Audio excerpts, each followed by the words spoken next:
my beloved Boss Mike Cervera. Pakinggan ninyo ha. Pakinggan ninyo. Nangunguna ang mga senatorial bet ni dating Pangulong Rodrigo Duterte sa ikatlong wave ng pre-election survey ng Manila Broadcasting Company, DZRH. Nako, sa DZRH daw ito mga kababayan. Pansinin nyo kung paano magbalita yan. Oo, minsan hindi nyo magugustuhan. Sabi rito mga kababayan, number 1, Sigo. Si Bongo. Number 2, De La Rosa, mga kababayan. Naku, nawala na si Erwin Tulfo sa number 1, mga kababayan. Si Lacson nanatili sa kanyang pwesto. Si Soto, ganun din. Si Tulfo, bumaba. Naku, eto nakakapagtaka si Villar. Si Villar, mga kababayan, naniniwala ba kayo dyan? Ayo, mga kababayan, naniniwala kayo si Villar? Biglang tumaas. Para sabihin na, mula nang inendorso ni Sara Duterte, si Camille Villar, ay tumaas siya. Talagang kakaiba. Pag si Sara, putik na yan mga kababayan. Napaka-imposible. Tuloy. Para sa senatorial midterm election 2025 na inilabas ngayong araw, nananatili sa unang pwesto si re-election ni Senator Christopher Bongo na may 63.16% voters preference. Sinundan naman siya ng kaalyado na si Senator Ronald Bato de la Rosa na dati nasa 12 at 6 place sa una at ikalawang wave ng survey. Tabla naman sila sa datos na 50% ni ACT-CIS Party List Representative Erwin Tulfo na kung matatandaan ay nangunguna sa mga nakaraang survey. Napanatili rin ang mga dating senador na si Panfilo Ping Lacson na may 42.9% at takot sila dyan, takot. Tuloy. dating Senate President Vicente Tito Soto III na may 41.77%. Pati ang broadcaster na si Bienvenido Ben Tulfo na may 40.08% ang kanilang mga pwesto sa upper bracket ng survey na halos nagpapalit-palitan lang ng posisyon. Mapapansing patuloy rin ang pag-angat ng pwesto sa survey ni Congresswoman Camille Villar. Patay tayo dyan, number 6, mga kababayan! Samantalang nung isang araw lang, wala yan. Samantalang nung isang araw, wala yan. Si Camille Villar. Bakit ngayon? Kainaro, naging ganito. Mga kababayan, ha? Kainaro, bakit ganito nangyayari? Kayo po ba'y naniniwala pa rito sa mga ito? Naku, grabe. Camille Villar? Talagang number 6, number 7 na? Wala stick to, mga kababayan. Tuloy! Na ngayon nasa ikapitong pwesto na may datos na 39.7%. Sinundan siya ni na former Senators Lito Lapid at Pia Cayetano sa ikawalo at ikasyam na pwesto. Mula sa 12th place, 2 pwesto naman ang tinalo ni Senator Bong Revilla. Grabe, tumalon din mga kababayan si Bong Revilla kung inyo matatandaan yung balita natin. Ito ho yung mga nagpakalat ng sample ballot saan? Sa Cavite. Na ang nakapangalan, Bong Revilla, Bongo, sila lang mga kababayan, sila ba to? Grabe, no? Matindi talaga. Sige, tuloy! Na ngayon nasa ikasampung pwesto na. Habang consistent naman si Makati Mayor Abby Binay sa ika-11 pwesto. Sa unang pagkakataon, nakapasok din para buuin ang tinatawag na Magic 12, ang presidential sister na si Senator Amy Marcos. Naniniwala ba kayo dyan? Putik! Alam nyo, eto, bulahan na to, lokohan na to. Ayaw na nga ng mga loyalista. Ayaw pa rin ng mga DDS, si Amy Marcos. Tapos biglang nag-number 12. Walang niya. Kalokohan na po ito, mga kababayan. Ako sa aking pansariling opinion lang, kalokohan na po ito. Tila ba tayo pinagloloko na ng mga ito, mga kababayan? Diba? Kayo na nakakaalam, mga kababayan. Dahil mas galak kayo sa mga platform at social media. Amy Marcos, umangat. Grabe naman. Sinusukan. Nung gusto pa siya ng ilang mga loyalista, mga kababayan, number 16 na nga ito. Tapos ngayon, biglang nag-number 12 na. Matapos lalong sumuklam yung mga loyalista, ayoko na. Ayawan na mga kababayan pagka ganyan. Diba? Sinungaling yung Sorben. Ewan ko dito, mga kababayan, kung anong pinaggagawa nila rito. Sige, tuloy natin. May malalaking paggalaw rin na naitala sa mga susunod na pwesto. Laglag na sa top 12 si Senator Manny Pacquiao at labas man sa 12, pasok pa rin sa top 20 ang itinuturing na oposisyon na si former Senators Bam Aquino at Francis Kiko Pangilinan na nasa ika-13 at 17 pwesto. Para nga naman hindi halata, mga kababayan. Oo, lagay natin dito sa kunyari pumapasok itong mga dilawan, di ba? Para pumasok, kunyari, ay nako mga kababayan, wala talaga ito. Wala. Habang 6 na pwesto ang itinaas ni Sagip Party List Representative Dante Marcoleta. Kita nyo, pati si Marcoleta, umangat siya. Grabe, no? Malupit. Taliwas sa 4 na pwesto na ibinaba ng komedyante na si Willie Revillame. Nako, si Willie, nalaglag pa. Alam nyo, kaya nilaglag nila yan, tingin ko lang mga kababayan. Kasi nga, independent siya. Hindi siya sumasama sa PDP laban. Di po ba? Hindi po siya sumasama sa alyansa. Kaya nilaglag siya. Pero alam nyo mga kababayan, nakakagulat yan na mas mataas pa si Bato kay Willie Revillame. Anak, malabo po yan. Alangan naman mas mataas pa si Camille Villar kay Willie Revillame. Malabo po yan. Ngayon lang po ito mga nangyayari. Hindi ba kayo nagugulat? Sinabay nila yung pag-endorso kay Sara para masabi nila, naku, iba talaga si Sara. Mga kababayan naman. Tapos makikita natin, kada rally nila walang tao. Kita nyo mga kababayan ko.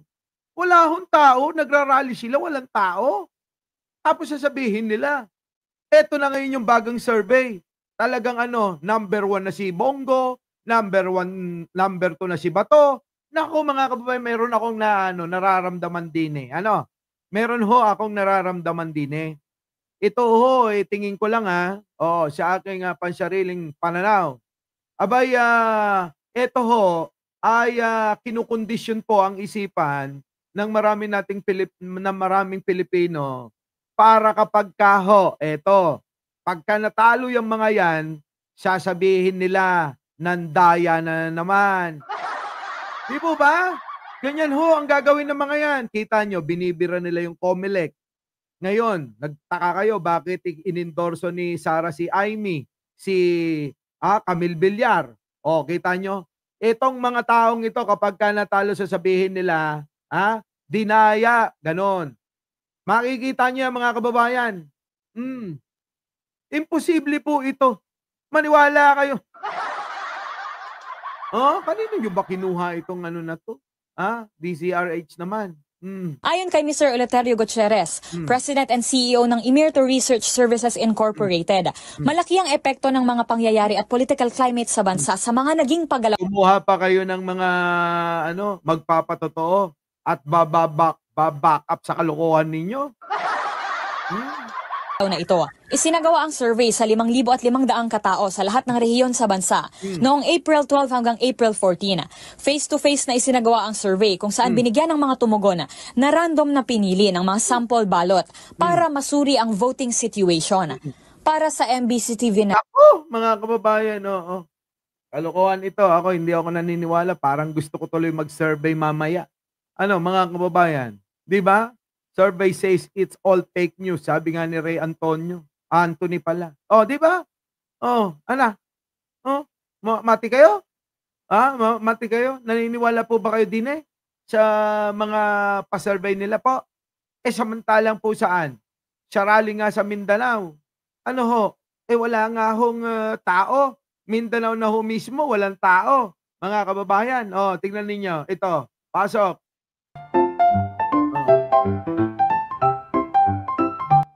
Ayan nakikita nyo po ba yan? Bakanting upuan.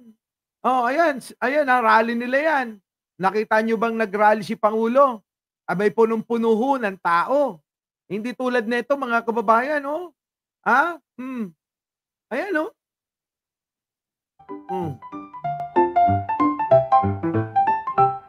Di ba? Ayan, yung mga rally nila, yan pa, may concert pa yan, mga kababayan. May concert pa yan.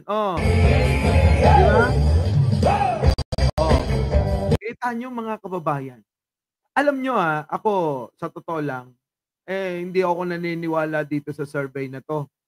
Basta ho kayo mga kababayan, huwag kayong magpaapekto sa mga propaganda nila. Alam nyo naman ang kampo ni Duterte, magagaling sa propaganda. Sukdulan mga kababayan, na ito ay dayain na nila. Mga kababayan, ito po yan. Kailangan nila na maglabas ng maraming pera. Itong kampanya na to, itong midterm election mga kababayan, napakahalaga po kasi nito. Ngayon po mga kababayan, kapag hindi sila naglabas ng mga pera at hindi nila na ipanalo yung mga kalyado nilang mga kandidato, ang mangyayari po nito mga kababayan ay mai-impeach ng tuluyan si Sara, mawawala na ho sa pwesto.